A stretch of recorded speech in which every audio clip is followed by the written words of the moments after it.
শোণিতপুৰ জিলাৰ অন্তৰ্গত শহীদ নগৰী ঢেকিয়াজুলিৰ নৱৰত্ন ক্লাবত নৱনিৰ্মিত শ্ৰী শ্ৰীমা শ্যামাকালী মন্দিৰত সংঘটিত হৈছিল চুৰিকাণ্ড। মন্দিৰত চুৰিকাণ্ড সংঘটিত হোৱাৰ বাতৰি সংবাদ মাধ্যমত প্ৰচাৰ হোৱাৰ লগে লগে সৰ্বত্ৰে সৃষ্টি হৈছিল তীব্ৰ প্ৰতিক্ৰিয়াৰ।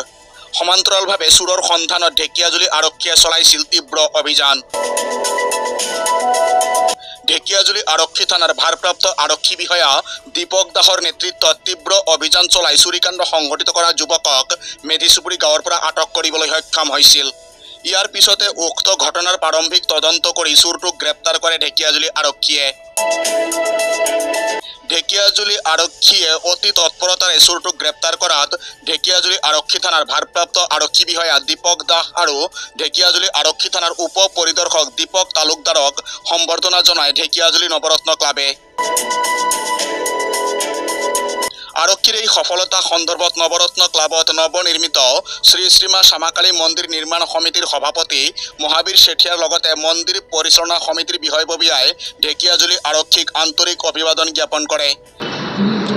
আমাৰ দুমাহ হোৱা নাই নৱৰত্ন ক্লাবৰ প্ৰাণ প্ৰতিষ্ঠা হোৱা, আৰু কালি ৰাতি 1:35 দুৰ্বৃত্তই চুৰি কৰি লৈ গ'ল দান পাত্ৰৰ টকাখিনি, অলংকাৰখিনি আৰু মূৰ্তিটোও খণ্ডিত কৰিলে।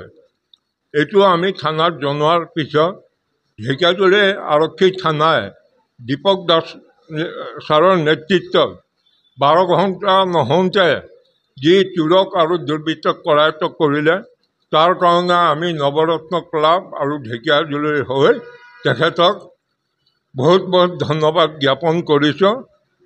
তেখেতৰ সুস্থ স্বাস্থ্য কামনা কৰিছোঁ আৰু তেখেতক আমি বিশেষভাৱে অনুৰোধ কৰোঁ, এনেকৈ আপুনি তৎপৰতা লৈ ঢেকিয়াজুলিৰ চুৰি, ডকাইতি, ড্ৰাগছ, মদৰ বেহা এইবিলাক যাতে বন্ধ কৰে আৰু আপুনি সমাজৰ হৈ কাম কৰি থাকে। হয়, এইটো মুঠকেই আমাৰ কাৰণে এটা সুখৰ বাৰ্তা।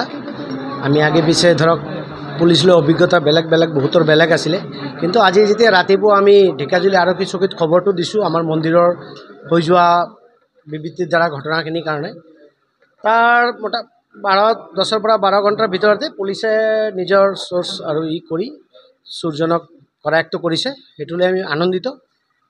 আৰু ভৱিষ্যতে ইহঁতৰ এটা গ্ৰুপ আছে, ডাঙৰ গ্ৰুপ আছে।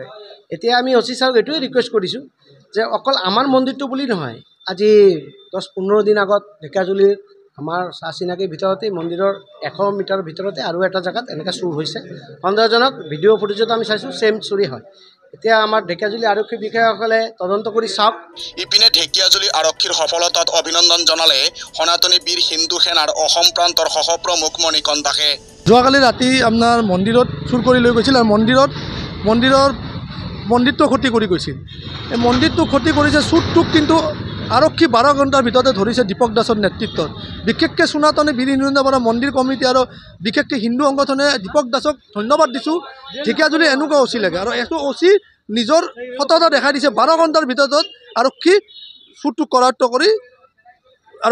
কৰিছে। এতিয়া আৰক্ষীৰ এটাই আমি দাবী জনাইছোঁ, এই চুৰটো যে আমাৰ ভৰিখন মন্দিৰটো ক্ষতি কৰিছে, চুৰটোক আমি দাবী জনাইছোঁ আৰক্ষীক যে ৰাতি ভৰিখন ক্ষতি কৰক, আৰু এই মুকলি আকাশৰ তলত যে আহিব নালাগে, এনে কঠোৰ শাস্তি দিয়ক। পৰৱৰ্তী সময়ত যে বেলেগ এইবিলাক কাম কৰাৰ আগতে হাজাৰ ভাবে। আৰু বিশেষকৈ মুছলমান সম্প্ৰদায়ৰ মানুহ 10% চুৰ, ডাকাইত, ড্ৰাগছৰ লগত জড়িত হৈ আছে। এই মুছলমান সমাজত 90% ভাল মুছলমান আছে, কিন্তু 10% মুছলমান সমাজৰ কাৰণে বাকী 90% আজি লাষ্ট কৰি ঘূৰিব লগা হৈছে। এইকাৰণে মই মুছলমান সমাজকো আপোনালোকে গাঁৱে মিটিং কৰক, এই গৰু চুৰৰ, ড্ৰাগছৰ ব্যৱহাৰৰ লগত জড়িতবিলাকক আপোনালোকে সমাজৰ পৰা বহিষ্কাৰ কৰক, আৰু ইহঁতক কবৰ দিয়া, যেতিয়া কবৰস্থানত কবৰ দিব ইহঁতক মানা কৰক, যিকেইটাই চুৰৰ লগত জড়িত, ড্ৰাগছৰ লগত জড়িত, য'ত আমাৰ ভগৱানৰ মন্দিৰ ভাঙি নিছে। মানুহক ভয় নকৰা, পুলিচক ভয় নকৰা, এইটো পিছৰ কথা, কিন্তু ভগৱানকতো ভয় কৰিব লাগিছিল। ভগৱানকে ভয় নকৰা হৈছে। এইকাৰণে মই এই জিহাদীবিলাকক মই ভাবিছোঁ ইহঁতক ৰাতিৰ ভিতৰতে কাউণ্টাৰ কৰিব লাগে, নহ'লে চুৰ হওক, ড্ৰাগছৰ ব্যৱহাৰ ইহঁতে কেতিয়া ভয় নকৰে। কালি জেলত যাব, ওলাই আৰু এইবিলাকে কৰি থাকিব। এইকাৰণে আৰক্ষীক দাবী জনাইছোঁ, ইহঁতক কঠোৰ শাস্তি দিয়ক। আৰু বিশেষকৈ মই দীপক দাসক ধন্যবাদ দিছোঁ, সনাতনী বীৰ হিন্দু সেনাৰ পৰা 12 ঘণ্টাৰ ভিতৰত চুৰটো ৰাইজৰ ভিতৰত কৰায়ত্ব কৰি দাঙি ধৰিছে।